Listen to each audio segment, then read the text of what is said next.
started firing into the church through the stained glass windows there. Inside the church was a welcome back mass for a group of students, dozens of students inside who you heard from that 10-year-old fifth grader there. They ducked down. They were ducking under the pews. They were part of this, participating in this service, and many of them got shot. In all, 2 were killed, 17 others injured and hospitalized. We know about 7 of them were injured critically. So that's why you have officials here on the ground calling for thoughts and prayers for those who are still fighting for their lives in the hospital, and then the others who are going to have those emotional scars for years to come. I'll also tell you that there are witnesses. This is a residential neighborhood.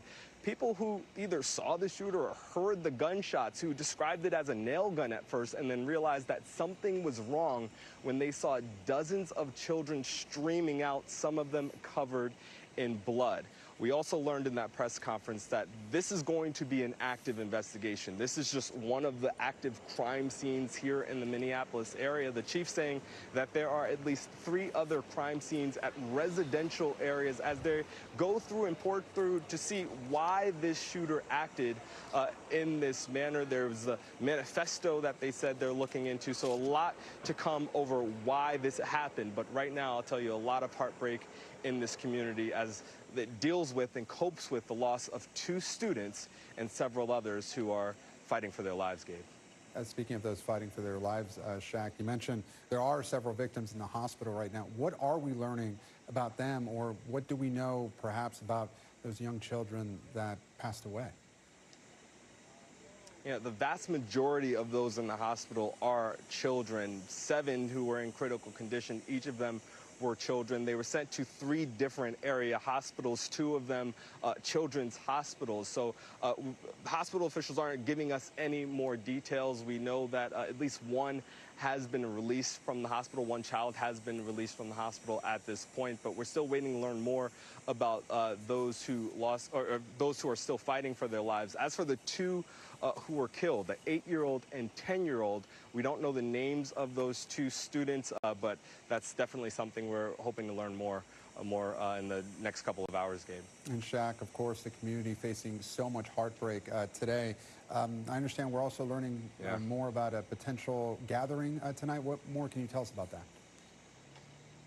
Yeah, we believe there's a vigil happening this evening. I believe it's about 8 p.m. as the community comes together to mourn the 2 who were killed and really the heartbreak that they're feeling. While we talk about this school, it was the first week of school at this Catholic school, but the public schools here in Minneapolis have not returned. Just imagine and think about the fear as next week, when public schools return, when you have the majority of students returning to class, what they'll have on their minds. The city, the county hoping to give a space for that, a space for the community to come together and find a way to heal in the midst of this tragedy.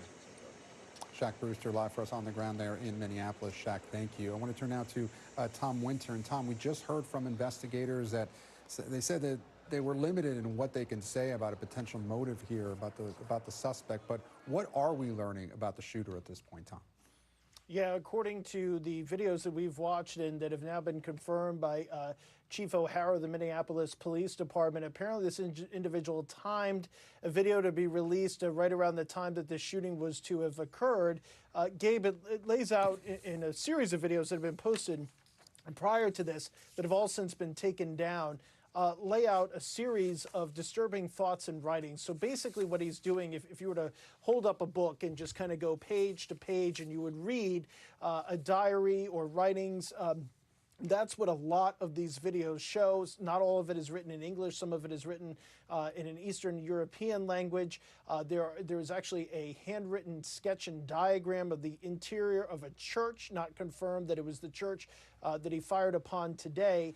Look, this is this investigation is showing a whole host of different ideologies. There's an affinity for other mass shootings. There's suicidal thoughts. There's an apology to his family, as you mentioned earlier.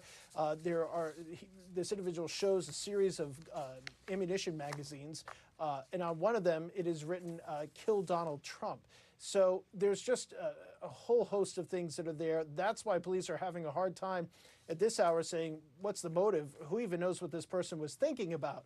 Now, the FBI is going to take a look at this, according to FBI Director Kash Patel, as a potential act of domestic terrorism and as a hate crime against the Catholic community.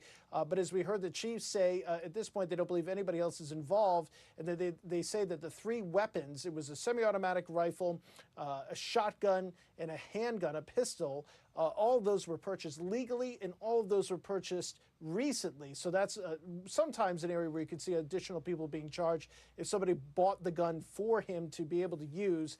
But right now, Gabe, no indication that that's the case. And so the investigation into this individual continues. And Tom, you mentioned something I want you to expand on. And again, I know it's very early in this investigation and it can be hard to nail down a specific motive. Sometimes there could be multiple motives here. But what are investigators thinking about could this be politically motivated? You mentioned some writing about killing the president. Where does that leave us? Where investigators think, how much of a motive do you think that may have been? Yeah, so what typically will happen, Gabe, is the FBI will work with the local police department. We've seen these investigations in the past. The FBI's Behavioral Analysis Unit that studied a number of individuals like this that have been involved in shootings, that they're going to take some time and look through the phones, look through the videos, look through everything this person has said, and then figure out whether they have some sort of long-running ideology or motive, or whether or not it's just really all over the place and we'll never know exactly why. And of course, no explanation that we're going to get out of the investigation is going to be good enough for those families, or frankly, probably for the rest of us. But that's what they'll do, and they'll take their time doing that. And there's a reason why they do it, even if they're not going to charge anybody else. This has been very valuable research in the past as far as trying to teach people at schools, people that study behaviors of young individuals in this country, psychologists, the types, and certainly law enforcement, the types of behaviors to look for in terms of somebody that might potentially be a problem, somebody you want to take weapons away from,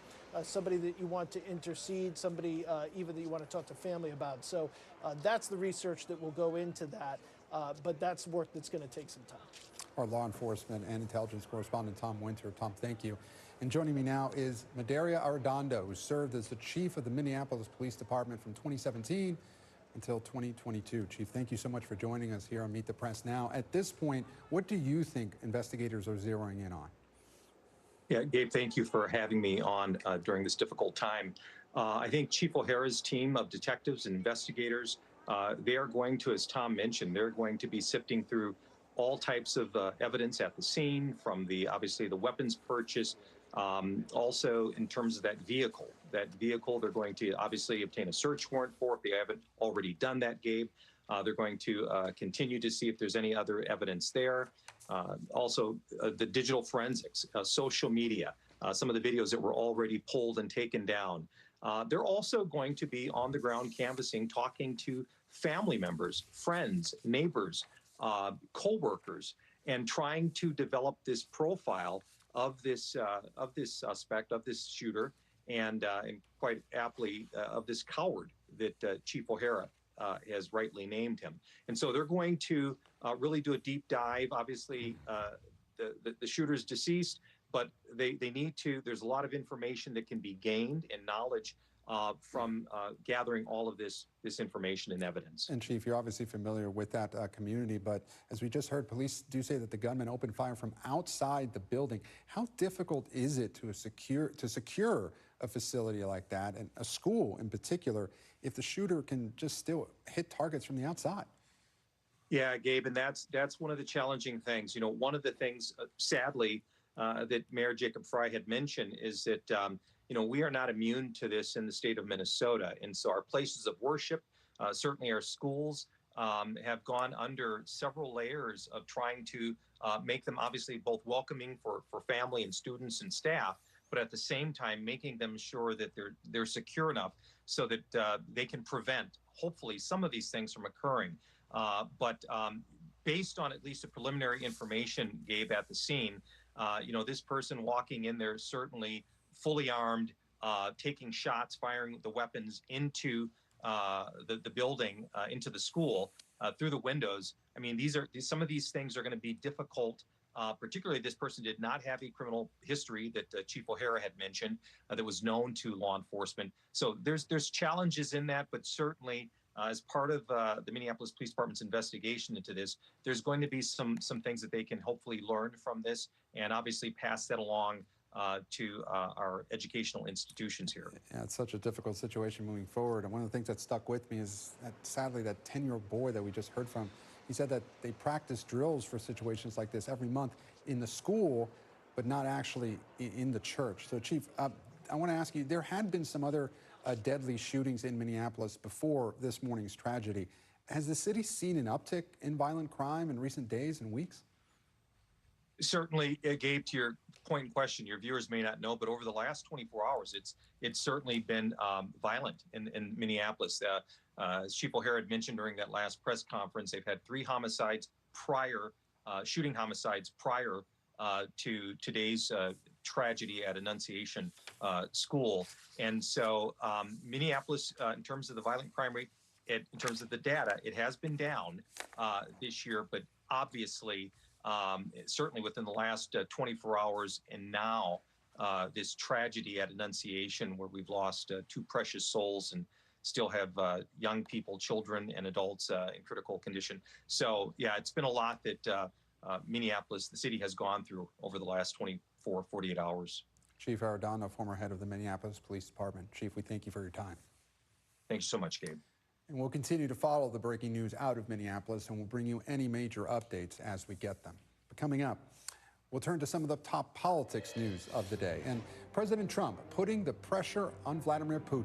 A staggering 50% tariff is now in effect on India, as the Trump administration looks to penalize countries for doing business with Russia, with any progress on the peace talks stalled. You're watching Meet the Press now. Stay with us.